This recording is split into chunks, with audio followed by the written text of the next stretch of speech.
Okay, so each of these skills that you're learning and that we're demonstrating are becoming progressively a little more involved.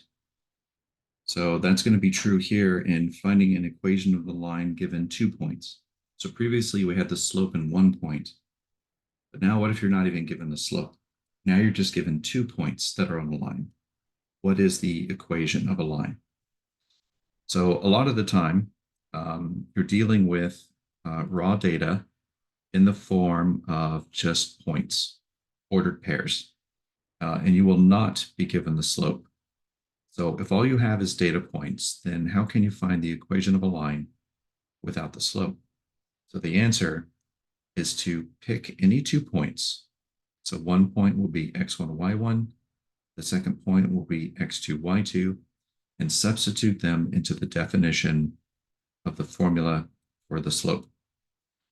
To complete the equation of the line, substitute either the first point or the second point into either the slope-intercept or the point-slope form, like what we just did previously. So now, instead of being given the slope, you need to calculate the slope first, and then you can get the equation for the line, like the previous example, like we did in the previous example. So let's look at how to do this with this example. So find an equation of the line given 2 points. So find an equation of the line that contains the points -3, -1, and 2, -2. Write the equation in slope-intercept form. Okay, so we've got 2 points. We're going to have so we have points x1, y1, and x2, y2. And I like to write it out this way and put the point right below, like this. Okay, double check that I've got it written right. Because that way, I know when I do y2, I should put in -2. And for y1, I should put in -1. Makes it really easy for me to kind of substitute that way and make fewer mistakes. All right, so I've got that set up. Now we need to calculate slope. So slope is y2 minus y1 over x2 minus x1. So y2 is -2 minus y1 is -1 all over x2, which is a +2, minus x1, which is a -3. All right, so here in the numerator, we're going to have a -2 plus 1. And in the denominator, we're going to have a +2 plus 3. So that's going to give us -2 plus 1 is -1, and 2 plus 3 is 5. So our slope is -1/5. So now we can use either of the methods, method 1 or method 2. I like method 1, so I'm just going to use method 1.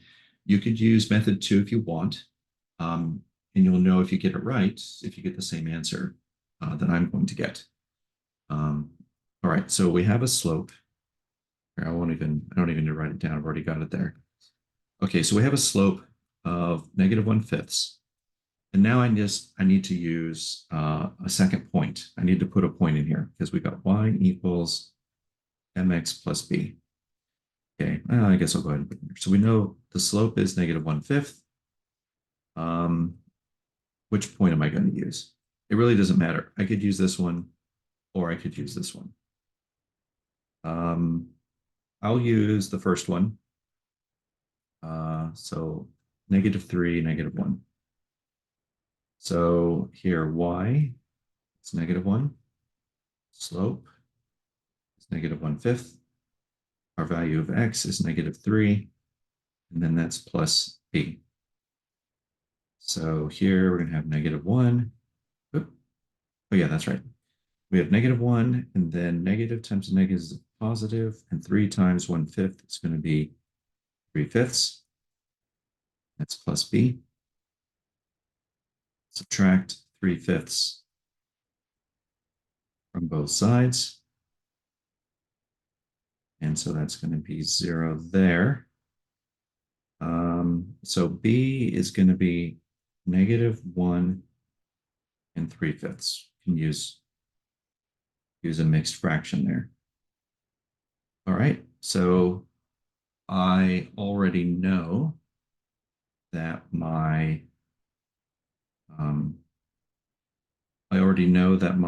slope is -1/5, so I can put y equals -1/5 x.